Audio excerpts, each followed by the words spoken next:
ফলে প্রশ্ন হচ্ছে যে আরো বিপাকে কি দেবরাজ চক্রবর্তী পড়তে চলেছেন? স্বপনদা, আজকে আনন্দবাজারে একটা নিউজ দেখছিলাম, হাউ হাউ করে নাকি গতকাল কেঁদেছে। আরে এই অপকর্মগুলো করার আগে তো একবার ভাবলে হাউ হাউ করে কাঁদতে হতো না। এখন তো হাউ হাউ করে কাঁদলে কিছু হবে না। এখন 6 মাস 1 বছর মোটামুটি তোমাকে ওখানেই থাকতে হবে, এটা ঠিক করো। ও যতই কুঞ্জ সাজাও আর যা করো, এখন নতুন করে গান গাইতে হবে, জেলটা ভালো করে সাজাও গো, তোমাদের প্রাণনাথ এবার জেলে ঢুকিবে, এটাই হবে। এই গানটাই গাইতে হবে এখন অদিতি মুন্সিকে। এত দুর্নীতি পুরো বিধাননগর করে যতজন কাউন্সিলর আছে তার 90% বিধাননগরের তারা করাপ্টেড, তারা দুর্নীতিগ্রস্ত, কোটি কোটি টাকা তারা চুরি করেছে বিভিন্নভাবে বিভিন্ন পদ্ধতিতে।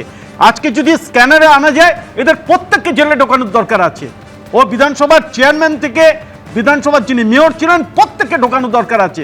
অলরেডি ঢুকে গেছে একজন, সব্যসাচী দত্ত ঢুকে আছেন, বাকি যারা আছেন আপনাদেরও লাইন আসছে, আপনাদেরকে ঢুকতে হবে।